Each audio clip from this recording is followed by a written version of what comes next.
Praise the lord. దేవునికి స్తోత్రం. సాటి లేని జీవము గల సర్వశక్తిమంతుడైన యేసయ్య పరిశుద్ధ నామంలో అందరికీ బ్లెస్సింగ్ బీయింగ్ క్రిస్టియన్ తరపున వందనాలు. మరి మన న్యూ ఇయర్ మెడిటేషన్స్లో భాగంగా ఈరోజు డే 30. మరి ఈరోజు శాంతి లేదా మనశ్శాంతి లేదా అని లేఖనాన్ని ధ్యానిద్దాము. మరి దీనికి కీవర్స్గా యోహాను సువార్త 14వ అధ్యాయము 27వ వచనం. శాంతి మీకు అనుగ్రహించి వెళ్ళుచున్నాను, నా శాంతిని మీకు అనుగ్రహించుచున్నాను. లోకమిచ్చినట్టుగా నేను మీకు అనుగ్రహించటలేదు. మీ హృదయమును కలవరపడనీయకుడి, విరవనీయకుడి. దేవునికి స్తోత్రం. మరి హడావుడిగా ట్రాఫిక్ని ఛేదించుకొని మరి డ్యూటీకి వెళ్తే అక్కడ టీమ్ లీడర్ ద్వారానో అధికారం వలన పీస్ డిస్టర్బెన్స్.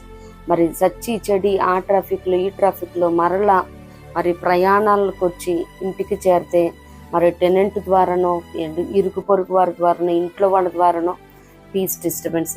ఎక్కడ పీస్ ఆఫ్ మైండ్ ఉండదు ఈ నేటి దినాలలో. ఏ వ్యక్తికి కూడా ఇంటికి వచ్చినప్పటి నుంచి నేటి దినాలలో పిల్లలతో పీస్ డిస్టర్బెన్స్. ఎన్ని పుణ్యక్షేత్రాలు తిరిగినా చివరికి ఇంటికే రావాలి. ఎన్నిసార్లు పారిపోవాలనుకున్నా కానీ ఇంటి గడప తొక్కటం ఖాయం. ఎందుకంటే మనిషి శాంతి కోసం అక్కడ ఇక్కడ తిరుగుతూ ఉంటారు. కొంతమంది అంటే ఇంకా పర్మనెంట్గా సన్యాసం తీసుకుని వెళ్ళే వాళ్ళు ఉంటారు. మరి కొంతమంది ఉంటారు వారి పేరులోనే మరి శాంతి అని ఉంటుంది, కానీ వాళ్ళు శాంతంగా ఉండరు, మనుషులను ప్రశాంతంగా ఉంచరు. అంత హడావుడి చేస్తూ ఉంటారనమాట. మరి ఎక్కడ కూడా మనుషులకి శాంతి అన్నది నేటి దినాలలో లేదు. కానీ మన లేఖనాలు సెలవిస్తూ ఉన్నాయి. మన దేవాది దేవుడు శాంతిని నేను మీకు అనుగ్రహించి వెళ్ళుచున్నానని చెప్తా ఉన్నాడు. మరి అంత మాత్రమే కాదు, కానీ ఆ శాంతిని మరి ఎప్పుడు పొందుకోగలమంటే దేవుణ్ణి మనం కాపరిగా చేసుకున్నప్పుడంట.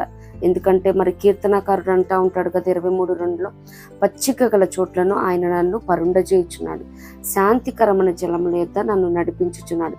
దానికి ముందుగా ఉంటది కదా, యెహోవా నా కాపరి, నాకు లేమి కలుగదు. దేవునికి స్తోత్రం.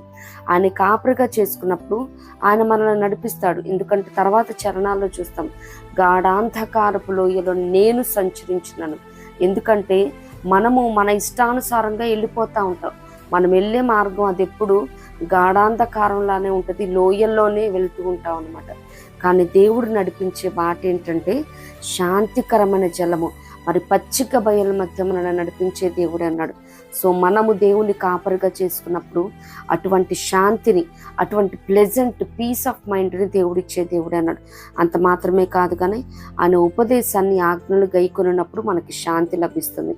మరి సామెతలు 3:2 ఉంటుంది కదా, మరి అవి దీర్ఘాయువును సుఖ జీవముతో గడుచు సంవత్సరములను శాంతిని నీకు అనుగ్రహించును. అవి అంటే ఏంటంటే మరి దేవుని ఉపదేశము, అలాగే ఆయన ఆజ్ఞలు గైకొనాలి. మరి దేవుడు మనకి ఆజ్ఞలు ఇచ్చి ఉన్నాడు కదా, మరి ఆజ్ఞానుసారంగా జీవించినప్పుడు మనం శాంతిని పొందుకుంటాము. మరి ఒక జాబ్లో మనం పనిచేస్తున్నప్పుడు ఆ ప్రోటోకాల్స్ ఏ రీతిగా మనం ఫాలో అవుతూ ఉంటామో, మరి ఒక దేశంలో మనం జీవిస్తున్నప్పుడు మరి ప్రాథమిక హక్కులు విధులను ఉంటాయి.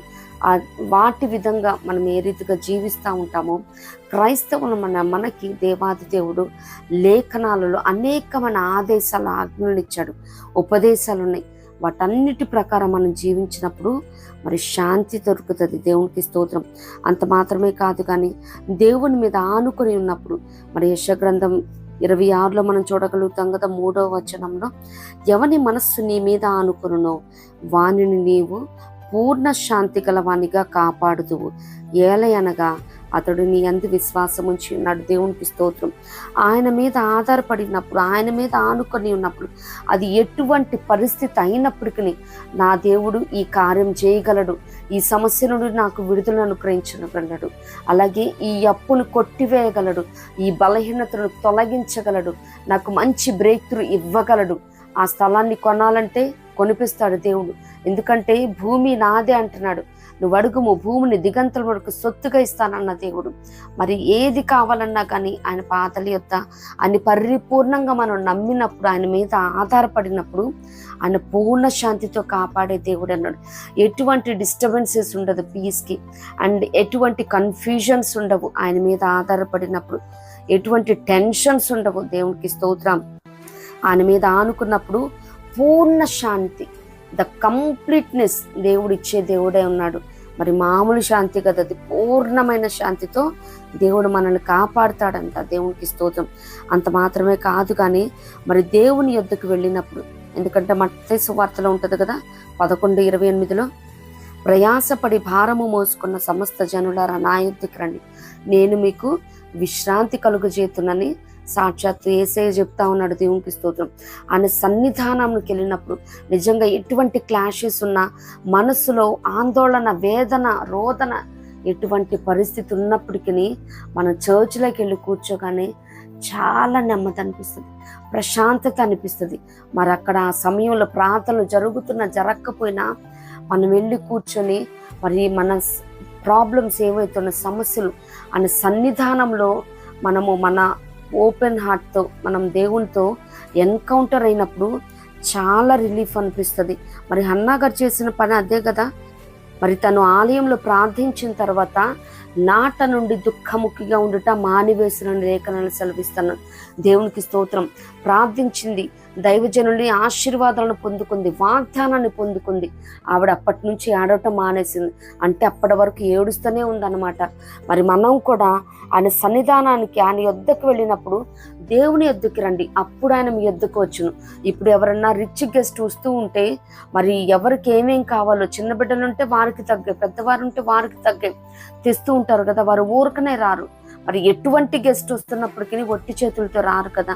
అటువంటిది మన దేవాది దేవుడు మన యొద్దకు వస్తున్నప్పుడు ఎన్ని ఆశీర్వాదాలు కదా, బండిల్ ఆఫ్ బ్లెస్సింగ్స్తో వస్తాడు కదా. దేవునికి స్తోత్రం.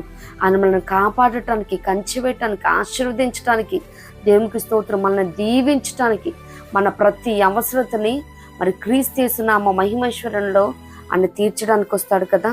మరి ఆ రీతిగానే మనం దేవుని సన్నిధానానికి వెళ్ళినప్పుడు మరి ప్రశాంతతను, శాంతిని పొందుకుంటాం. దేవునికి స్తోత్రం. ఆయనే వాగ్దానం చేస్తూ ఉన్నాడు, నేను మీకు విశ్రాంతిని అనుగ్రహిస్తానని.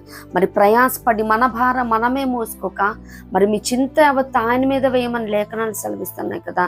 మరి సన్నిధానానికి వెళ్ళి మరి తను ఏ రీతిగా మరి హన్నా గారు తన హృదయంలో భారమంతా దించుకున్నదో, మరి మనం కూడా ఆయన సన్నిధానానికి వెళ్ళి మరి ఆయనతో మన ప్రాబ్లమ్స్ అన్ని చెప్పుకున్నప్పుడు ఆయన మన భారాన్ని మోస్తాడు, మనకి విశ్రాంతిని అనుగ్రహిస్తాడు. దేవునికి స్తోత్రం. మరి ఎలా ఈ శాంతిని మనం సొంతం చేసుకోగలమంటే, సామెతలు 16:14 రాజుల క్రోధము మరణదూత, జ్ఞాని అయిన వాడు ఆ క్రోధము శాంతిపరచును. దేవునికి స్తోత్రం. మరి ఇంట్లో కూడా మరి ఇంటి యజమాని కానీ, అత్తమామలు కానీ ఎవరైనా కోపంగా ఉన్నప్పుడు మరి జ్ఞానంతో నడుచుకోవాలి. మరి ఆఫీస్లో కూడా బాస్ కానీ, మరి సూపర్వైజర్ కానీ ఎవరైనా కోపంగా ఉన్నప్పుడు మనం ఇంకా 4 మాటలను కోపాన్ని పెంచుకొని కలహం పొందేటట్టు కాదు, కానీ జ్ఞానంతో వ్యవహరించినప్పుడు ఆ క్రోధము కాస్త శాంతపరచబడుతుంది. దేవునికి స్తోత్రం. మరి జ్ఞానంగా నడుచుకున్నప్పుడు, పరిస్థితులకు అనుకూలంగా మాట్లాడినప్పుడు, నడుచుకున్నప్పుడు, జ్ఞానంతో ఉన్నప్పుడు మరి ఆ క్రోధము కాస్త శాంతపరచబడుతుంది. అంత మాత్రమే కాదు కానీ మరి కానుక, మరి సామెతలు ఉంటుంది కదా 25:14 ఒడిలో నుంచబడిన కానుక మహాక్రోధమును శాంతిపరచును. మరి మార్నింగ్ ఏదైనా గొడవ అవుతుంది, మరి సాయంత్రం ఆఫీస్ నుంచి వెళ్ళేటప్పుడు మరి భార్యకు కావాల్సింది భార్యకి, అలాగే బిడ్డలకు కావాల్సిన బిడ్డలకి, వారి ఇష్టమైంది ఏదో ఒకటి ఫుడ్, గిఫ్ట్స్, చిన్న చిన్నవి ఏదో ఒకటి తీసుకెళ్ళినాయి వారికి ఇచ్చినప్పుడు ఏంటంటే they feel happy. Okay, morning ఎంత కోపంతో చిరాకు తెలినా కానీ ఇప్పుడు మంచిగా పీస్ ఆఫ్ మైండ్ దేవుడు ఇచ్చాడు అని వాళ్ళు కూడా ఆ గిఫ్ట్ ద్వారా కొంచెం అనుకూలత వస్తుంది. శాంతిపరచబడటానికి, సమాధానపరచబడటానికి అక్కడ ఆపర్చునిటీ ఉంటుంది అన్నమాట. సో ఎవరితో అయినా విభేదాలు ఉన్నప్పుడు వాళ్ళకి చిన్న కానుక అనమాట తీసుకెళ్ళి ఇచ్చినప్పుడు ఏంటంటే అక్కడ వివాదాలు మానుతాయి, క్రోధం మానుతుంది, శాంతి కలుగుతుంది. దేవునికి స్తోత్రం. దేవుని బిడ్డలమైన మనము శాంతి కోసం ఇక్కడక్కడ వెళ్ళటం, ఆ యోగాలు, ఈ ధ్యానాలు ఇవి కాదు, కానీ దేవుని సన్నిధానం మనం ఏవైతే లేఖనాలను ధ్యానించి ఉన్నామో వాటికి అనుకూలంగా మనం జీవించినప్పుడు దేవాది దేవుడు పూర్ణ శాంతితో మనల్ని కాపాడే దేవుడు అన్నాడు. దేవునికి స్తోత్రం. మరి ఇట్టి కృప ప్రభు మనందరికి అనుగ్రహించును గాక. ప్రభు కృప మనందరికి తోడైండును గాక. ఆమేన్.